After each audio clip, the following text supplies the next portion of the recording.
Oil pulling அது எப்படி பண்ணுறது? காலையில் எழுந்ததும் எதுவும் சாப்பிடாமல் இதயம் வளர்த்தை வாயில ஊத்தி நல்லா கொப்பளிக்கணும், அப்புறம் அதை துப்பிடணும். இதுதான் ஆயில் புல்லிங்.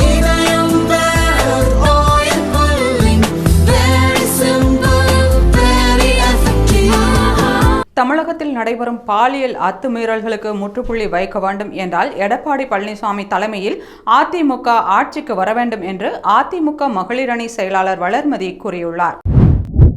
பெண்களின் பாதுகாப்பை உறுதி செய்ய தமிழக அரசு தொடர் நடவடிக்கைகளை மேற்கொள்ள வேண்டும் என்று தமிழ் மாநில காங்கிரஸ் தலைவர் ஜி.கே. வாசன் வலியுறுத்தியுள்ளார்.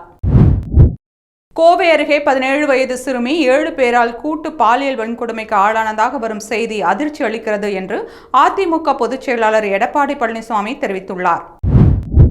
போதைப் பொருள் புழக்கத்தை தடுக்கவோ பெண்கள் பாதுகாப்பை உறுதி செய்யவோ திமுக அரசு ஒரு துரும்பை கூட அசைக்கவில்லை என்று அண்ணாமலை குற்றம் சாட்டியுள்ளார்.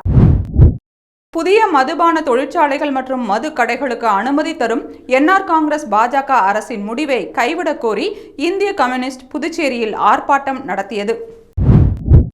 தகவல் தொழில்நுட்ப பணியாளர் 12,000 பேருக்கு வேலைவாய்ப்பு அளிக்கும் வகையில் 717 கோடி ரூபாய் மதிப்பீட்டில் திருச்சி மற்றும் மதுரையில் டைடல் பார்க் பூங்காக்கள் அமைப்பதற்கு தமிழக முதல்வர் ஸ்டாலின் அடிக்கல் நாட்டினார்.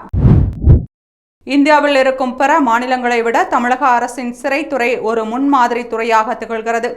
சிறைவாசிகளின் நலனில் கூடுதல் அக்கறையுள்ள அரசாக இந்த அரசு செயல்பட்டு வருகிறது என்று துணை முதல்வர் உதயநிதி தெரிவித்துள்ளார். ஓய்வு பெற்ற அரசு ஊழியர்களுக்கு 15 ஆண்டுகளுக்கு பிறகு வழங்க வேண்டிய முழு ஓய்வூதியத்தையும் 80 வயது முடிந்த ஓய்வூதியதாரர்களுக்கு வழங்க வேண்டிய 20 விழுக்காடு கூடுதல் ஓய்வூதியத்தை வழங்குவதில் திமுக அரசு தாமதம் ஏற்படுத்தியுள்ளதாக முன்னாள் முதல்வர் OPS குற்றம் சாட்டியுள்ளார். தமிழக சட்டப்பேரவையில் வரும் மார்ச் 14ஆம் தேதி 2025-26ஆம் நிதி ஆண்டுக்கான பட்ஜெட் தாக்கல் செய்யப்பட உள்ளதாக சபாநாயகர் அப்பாவு தெரிவித்துள்ளார். 2021 தேர்தலுக்கான தேர்தல் அறிக்கையில் அனைத்து மாவட்டங்களிலும் மருத்துவக் கல்லூரிகள் அமைக்கப்படும் என்று திமுக வாக்குறுதி அளித்திருந்தது. ஆனால் ஆட்சிக்கு வந்த 4 ஆண்டுகள் நிறைவடைந்திருக்கும் நிலையில் இதுவரை ஒரு மருத்துவக் கல்லூரியை கூட தமிழக அரசு தொடங்கவில்லை என்று பாமக தலைவர் அன்புமணி குற்றம் சாட்டியுள்ளார். சென்னை மின்ட் பகுதியில் நார்த் வால் சாலையில் 40 ஆண்டுகளுக்கும் மேலாக இயங்கி வரும் பொது கழிப்பிடத்தை மாநகராட்சி அதிகாரிகள் அகற்றுவதற்கு எதிர்ப்பு தெரிவித்து பொதுமக்கள் சாலை மறியலில் ஈடுபட்டனர். இந்திய மாநிலங்களுக்கு முன் மாதிரியாக தமிழகம் எப்படி இருக்கிறதோ அதே போலத்தான் இந்தியாவில் உள்ள மாநகராட்சிகளுக்கு எல்லாம் சென்னை மாநகராட்சி முன் மாதிரியாக திகழ்ந்து கொண்டிருக்கிறது என்று துணை முதல்வர் உதயநிதி தெரிவித்தார். மேல்மா சிப்காட்டுக்கு நிலம் எடுக்க எதிர்ப்பு தெரிவித்த உழவர்களை திமுக நிர்வாகிகள் தாக்கி மிரட்டி இருக்கிறார்கள். தமிழக அரசு உழவர்களை மிரட்டி நிலங்களை பறிக்க முயல்வது கண்டிக்கத்தக்கது என்று ராமதாஸ் தெரிவித்துள்ளார். மத்திய அரசின் திட்டங்களுக்கான பங்கு தொகையை குறிப்பிட்ட காலத்திற்குள் விடுவிக்க வேண்டும் என மத்திய அமைச்சர் அன்னபூர்ணா தேவிக்கு எழுதியுள்ள கடிதத்தில் முதல்வர் ஸ்டாலின் வலியுறுத்தியுள்ளார். காலாவதியான சுங்கச்சாவடிகளை அகற்ற வேண்டும் என்று மத்திய அரசிடம் தெரிவிக்கப்பட்டுள்ளது என்று அமைச்சர் ஏவா வேலு தெரிவித்துள்ளார். SI தேர்வில் தேர்ச்சி பெற்றவர்களின் இறுதி பட்டியலை வெளியிட்டு பணி ஆணையை உடனே வழங்க வேண்டும் என்று தமிழக அரசுக்கு அண்ணாமலை வலியுறுத்தியுள்ளார். சென்னை மாநகரத்தில் பெண்கள் பாதுகாப்பை உறுதி செய்யும் பிங்க் ஆட்டோ திட்டம் தொடர்பாக அரசிதழில் வெளியிடப்பட்டுள்ளது. ஆட்டோவில் GPS மற்றும் வாகன கண்காணிப்பு சாதனம் பொருத்தப்பட்டிருக்க வேண்டும். மார்ச் இறுதிக்குள் பிங்க் ஆட்டோ சென்னையில் பயன்பாட்டுக்கு வரும் என்று எதிர்பார்க்கப்படுகிறது. அனுமதி இல்லாத கட்டுமானங்களை நீடிக்க அனுமதிக்க கூடாது என்று சென்னை உயர்நீதிமன்றம் திட்டவட்டமாக தெரிவித்துள்ளது. வணிக வரித்துறையில் நடப்பு 2024-25ஆம் நிதியாண்டில் ஜனவரி 31 வரை மட்டும் 1.13 லட்சம் கோடி ரூபாய் வருவாய் ஈட்டப்பட்டுள்ளது என்று அமைச்சர் மூர்த்தி பெருமிதம் தெரிவித்துள்ளார். 2024 ஜனவரி 31ஆம் தேதியோடு ஒப்பிடுகையில் தற்போது 12,001 கோடி ரூபாய் கூடுதல் வருவாய் கிடைத்துள்ளதாக வணிக வரி பதிவுத்துறை இணை ஆணையர்களின் பணித்திறன் ஆய்வுக் கூட்டத்தில் அமைச்சர் மூர்த்தி தெரிவித்துள்ளார். அதிமுகவின் புதிய மாவட்ட பொறுப்பாளர்கள் கூட்டம் வரும் 24ஆம் தேதி நடைபெறும் என அதிமுக பொதுச் செயலாளர் எடப்பாடி பழனிசாமி அறிவித்துள்ளார். 2026 சட்டமன்ற தேர்தல் பற்றி ஆலோசிக்கப்படுகிறது. ஹிந்தியை கட்டாயம் படிக்க எந்த தேவையும் இல்லை. ஹிந்தியை படித்தால் பசி பட்டினி தீருமா என நாம் தமிழர் ஒருங்கிணைப்பாளர் சீமான் கேள்வி எழுப்பியுள்ளார். இந்தியா ஒருமைப்பாடு மிக்க நாடாக இருக்க வேண்டும் என்றால் எல்லா மொழிகளுக்கும் இடமளிக்க வேண்டும் என்று தெரிவித்துள்ளார். காரைக்குடி மாநகராட்சி பணிகளுக்கான டெண்டர் விவகாரத்தில் எந்த முடிவும் எடுக்கக்கூடாது என உயர்நீதிமன்ற மதுரை கிளை உத்தரவிட்டுள்ளது. டெண்டர் தொடர்பாக காரைக்குடி மாநகராட்சி ஆணையர் மார்ச் 7ஆம் தேதி அறிக்கை தாக்கல் செய்ய ஹைகோர்ட் மதுரை கிளை உத்தரவிட்டுள்ளது. தமிழ்நாட்டில் பிப்ரவரி 21 வரை வெப்பநிலை 2 - 3 டிகிரி செல்சியஸ் அதிகரிக்கும் என சென்னை வானிலை ஆய்வு மையம் தெரிவித்துள்ளது. மேலும் சென்னையில் அதிகபட்ச வெப்பநிலை 32 - 33 டிகிரி செல்சியஸை ஒட்டி இருக்கும் என தெரிவித்துள்ளது. ஆட்டோ கட்டண உயர்வு தொடர்பாக முதலமைச்சரிடம் ஆலோசனை செய்து முடிவு எடுக்கப்படும். பைக் டாக்ஸியால் ஆட்டோ ஓட்டுநர்களுக்கு ஏற்படும் பிரச்சினை தமிழ்நாட்டில் மட்டுமல்ல உலகம் முழுவதும் உள்ளது. பைக் டாக்ஸி தொடர்பாக மத்திய அரசிடம் ஆலோசித்து முடிவு எடுக்கப்படும் என்று அமைச்சர் சிவசங்கர் தெரிவித்துள்ளார். தமிழ்நாட்டில் அரசின் நிலைப்பாட்டோடு தமிழர்கள் கெட்டியாக ஒட்டி நிற்கிறார்கள். அறிஞர் அண்ணாவும் உடன் இருக்கிறார் என்று கவிஞர் வைரமுத்து தெரிவித்துள்ளார்.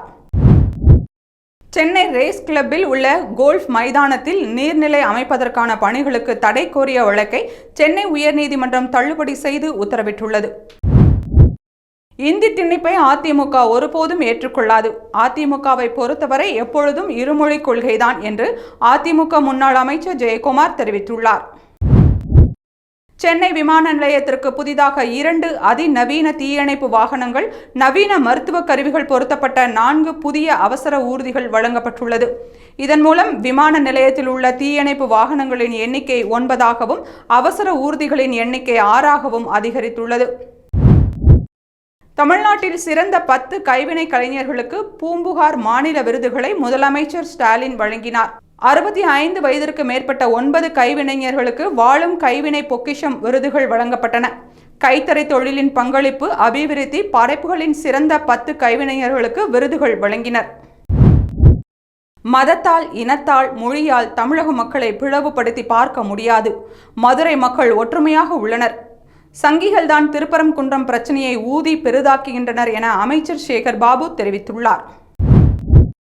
குடும்ப அட்டைதாரர்களுக்கான துவரம்பருப்பு, பாமாயில் கொள்முதல் செய்ய டெண்டர் வெளியிடப்பட்டது. 60,000 மெட்ரிக் டன் துவரம்பருப்பு, 6 கோடி பாமாயில் பாக்கெட்டுகள் கொள்முதல் செய்ய திட்டம் வகுக்கப்பட்டுள்ளது. ஏப்ரல், மே, ஜூன் மாதங்களுக்கான துவரம்பருப்பு, பாமாயில் கொள்முதல் செய்ய தமிழக நுகர்பொருள் வாணிப கழகம் டெண்டர் வெளியிட்டுள்ளது.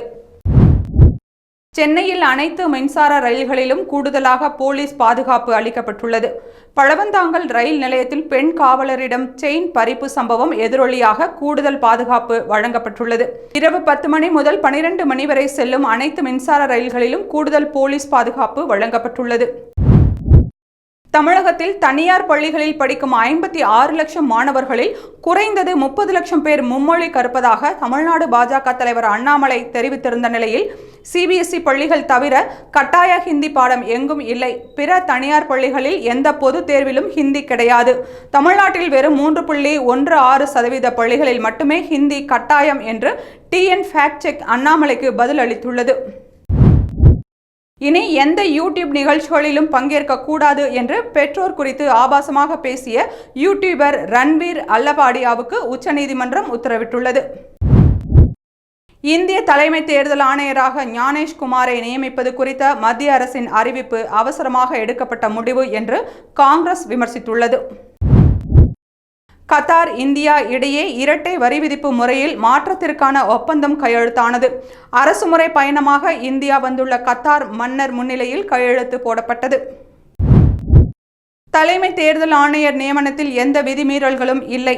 நாடாளுமன்றத்தில் நிறைவேற்றப்பட்ட சட்டத்தின் மூலம் ஆணையர் நியமிக்கப்படுவது இதுவே முதல் முறை என்று மத்திய அமைச்சர் தர்மேந்திர பிரதான் தெரிவித்துள்ளார். நள்ளிரவில் தலைமை தேர்தல் ஆணையரை தேர்ந்தெடுத்திருப்பது அவமரியாதைக்குரியது என்று மக்களவை எதிர்க்கட்சித் தலைவர் ராகுல் காந்தி காட்டமாக தெரிவித்துள்ளார். கும்பமேளாவில் பக்தர்கள் புனித நீராடும் நதி நீர் குளிப்பதற்கு ஏற்றது அல்ல என்று மாசு கட்டுப்பாட்டு வாரியம் அறிவித்துள்ளது. நதி நீரில் அதிக அளவு மனித கழிவுகள் கலந்துள்ளதால் குளிப்பதற்கு ஏற்றது அல்ல என மத்திய மாசு கட்டுப்பாட்டு வாரியம் தெரிவித்துள்ளது. ஆந்திராவில் ஜிபிஎஸ் நோயால் பாதிக்கப்பட்ட 10 வயது சிறுவன் மற்றும் 45 வயது பெண் உயிரிழந்தனர். ஜிபிஎஸ் நோய் தொற்றும் தன்மை கொண்டது இல்லை, பீதியடைய வேண்டாம் என சுகாதாரத்துறை அறிவுறுத்தியுள்ளது. கும்பமேளாவை ஒட்டி அயோத்தி ராமர் கோவிலுக்கு அதிக அளவில் பக்தர்கள் வரும் நிலையில் அவர்களை அழைத்துச் செல்ல 1 கிலோமீட்டருக்கு 300 ரூபாய் வரை வசூல் செய்யப்பட்டு வருகிறது. இதில் ஈடுபட்ட 30 பைக்குகளை பறிமுதல் செய்து போலீசார் நடவடிக்கை எடுத்துள்ளனர்.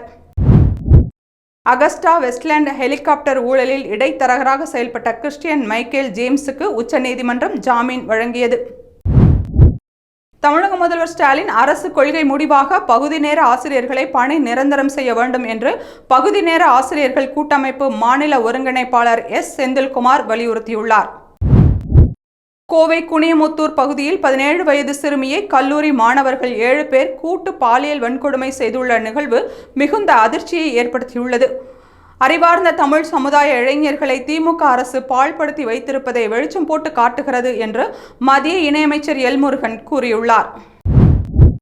கடைசி காலகட்டத்தில் ஓபிஎஸ் மீது ஜெயலலிதா நம்பிக்கை இல்லாமல் தான் இருந்தார்.